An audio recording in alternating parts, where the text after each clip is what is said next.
Muy buenas, vamos a dar continuación a la tercera parte de este video, que es para la explicación del método gráfico en análisis de sensibilidad. Bueno, recapitulando, hemos hecho el inciso A, que era encontrar las variables dual. Hemos hecho el inciso B, referido ahí a los rangos de variación de los lados derechos de las restricciones. Y ahora vamos a continuar con el inciso C. El inciso C se refiere a estudiar las siguientes modificaciones. Estamos queriendo evaluar qué sucede si el lado derecho de la restricción 1 se cambia de, en este caso, valía 24 y se va a cambiar a 20. O sea, la formulación original decía, el lado derecho de R1 es 24. Ahora lo quiero cambiar a 20. Quiero estudiar eso. Pero quiero estudiarlo sin tener que resolver el problema desde el inicio. ¿Ya? Entonces, bajo esa idea, vamos a hacer nosotros cambios en los lados derechos. ¿Qué voy a poner? Cambios en lados derechos. A ver, ¿cómo sigue los cambios en los lados derechos? Vamos a usar un poco de la teoría, ¿ya?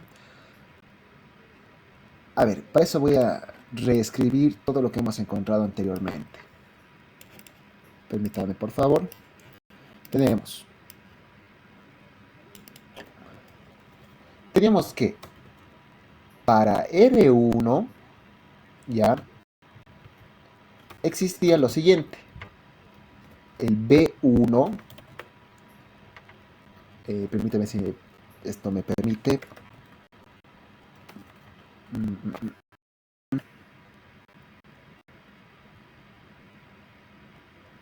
Un momentito, por favor. Quiero usar una nomenclatura de conjuntos.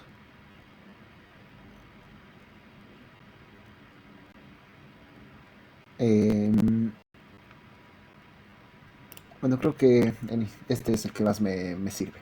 Estamos diciendo que B1, o sea, B1, ¿qué significa? B1 es este de acá. Este que ahí tiene un valor de 24. Sin embargo, de forma genérica, a este se le llama B1, ¿no? De forma genérica es B1, pero para este caso vale 24. Estoy diciendo que B1 pertenece al siguiente rango de valores. Hemos calculado para B1, acuérdense su rango de variación. Vale o puede valer desde 20 hasta 27 sin afectar la factibilidad del problema. Eso estamos recapitulando. Ahora vamos para el otro, para R2. Y para R2 teníamos un caso similar, decíamos. Para R2. Para R2, su B2, o sea, su lado derecho de la restricción 2, es decir, este 9,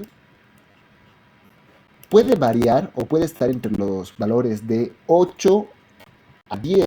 Eso hemos calculado antes, de tarea, ¿no? De 8 a 10. De la misma manera como hemos calculado R1, se puede calcular del R2 su rango de variación. Y teníamos también su rango de variación.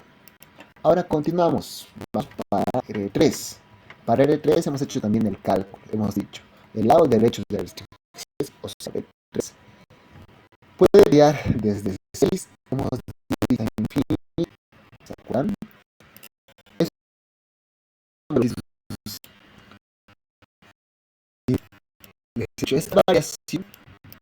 Esta variación, ¿qué significa? Nos dice, B1, siempre que se encuentre entre 20 y 27, siempre va a ser válido su respectiva variable dual. Acuérdense que en el inciso A hemos calculado las variables dual. En este caso Y1 vale 5. Y lo mismo, para R2, su Y2 tiene un valor que también hemos calculado, que es 15. Y finalmente, para Y3 tenemos su respectivo valor que también hemos calculado, que vale 0. A ver, interpretemos esto. Lo que me quiere decir esto es, siempre que las variaciones, porque acuérdense que para calcular Y1, acuérdense que cuando hemos calculado Y1, hemos hecho una variación unitaria, ¿se acuerdan? Una variación unitaria, que podía no ser necesariamente unitaria, podía haber sido una variación de dos valores, de 2 unidades, 3 unidades, 5 unidades, o sea, valía 24 antes y le hemos hecho cambiar en un valor, en una unidad. Ha variado 25. Pero, o sea, mi pregunta es, ¿cómo sé hasta cuánto puedo hacerle variar? Para eso hemos determinado los rangos de variación. Eso quiere decir que esta variable dual que ustedes han calculado, el y1 igual a 5, solamente es válida para el respectivo rango de variación que hemos encontrado también. De 20 a 27, tú estás en la libertad de usar y5, de y1 igual a 5. Lo mismo para R2. Siempre que que las variaciones de B2, que ahorita vale 9, siempre que su variación esté entre 8 y 10, tú estás en la libertad de usar la variable dual y2 igual a 15. Y lo mismo para el B3. Siempre que se encuentre la variación entre 6 e infinito, tú estás en la libertad de usar y3 igual a 0. Si das una variación que no está en este rango, digamos que B2 lo haces variar, o B2 igual a 11, por ejemplo, estaría fuera de este rango. Entonces, usar la variable dual y2 igual a 15 es totalmente erróneo. Porque acuérdense que si se da un valor de B2 diferente de este rango, la solución va a cambiar. Acuérdense que la solución se movía de las restricciones, pasaba a estar de R1 y R2, pasaba a estar a R1 y R3, por ejemplo. O sea, el punto se movía de restricción. Y es por ello que si se está fuera de este rango, no pueden usar esta Y2. O sea, porque la Y2 o la variable dual Y2, si se da un valor fuera de este rango, ya no va a ser 15, va a ser otro valor que tienes que calcular. ¿Ya? Pero ¿para qué estoy explicando esto? Esta es una ayuda a memoria, lo voy a pintar de rojo. Es una ayuda a memoria. Simplemente he hecho un resumen de lo que anteriormente he calculado.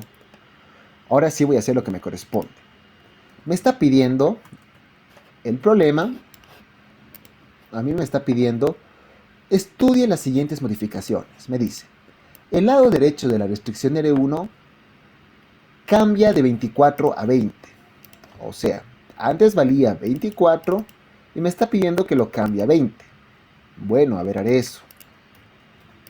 Voy a tener aquí. Para R2, me está pidiendo un cambio para R2. Me dice, el B, perdón, para R1, disculpen, para R1.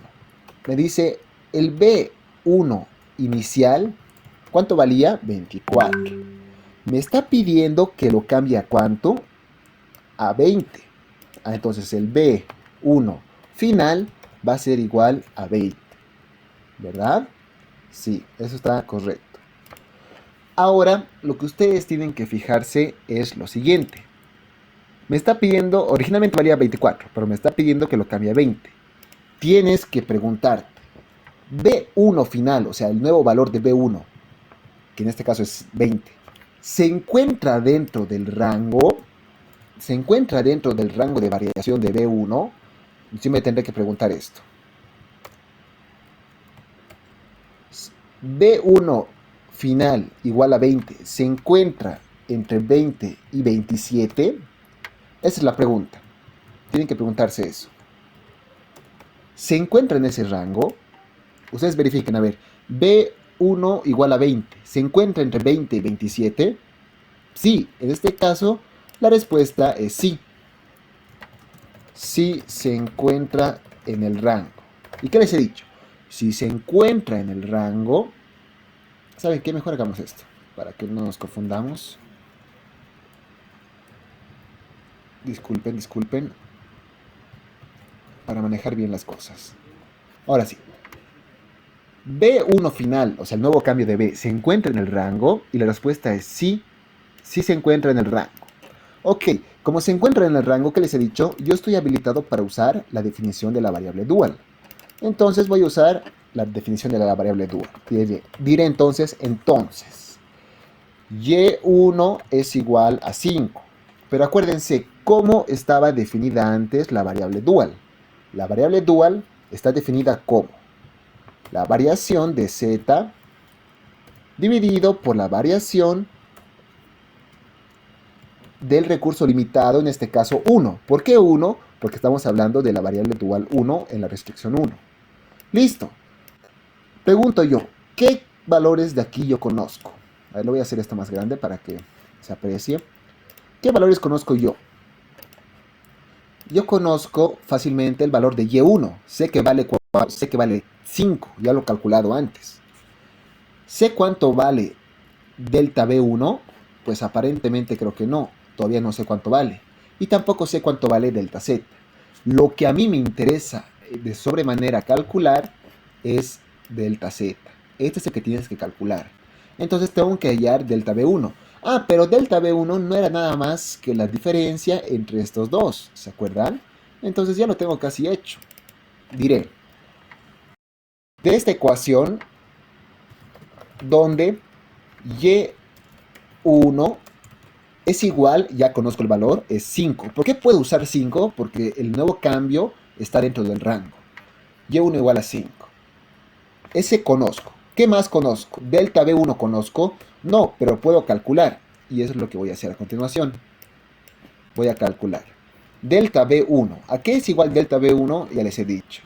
Es igual a B1 final menos B1 inicial. Siempre es final menos inicial, por si acaso, ¿ya? Listo. Esto es igual a ¿qué? B1 final es 20 menos B1 inicial es 24. Total, esta variación va a ser igual a menos 4. Ya tengo Y1 y ya tengo delta B1. ¿Qué puedo calcular entonces? Entonces, ahora recién puedo calcular el valor, porque fíjense de la ecuación que les he escrito aquí arriba. De esta ecuación ya conozco cuánto es Y1 y ya conozco cuánto es delta B1. Puedo despejar delta Z. Entonces diré, delta Z va a ser igual a Y1 multiplicado por la variación de B1, que es igual. Y1 vale 5 y la variación es menos 4. ¿Esto cuánto va a dar? Menos 20, ¿cierto? Haciendo cálculos da menos 20. Entonces, yo ya tengo que la variación en Z es menos 20. Pero, ¿cómo se define el delta Z? Delta Z se define, señores, como el Z final menos el Z inicial. Pero obviamente estamos hablando nosotros de valores que son óptimos.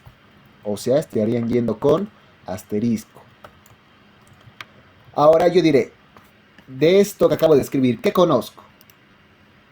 Yo conozco de lo que acabo de escribir, delta Z conozco porque lo acabo de calcular.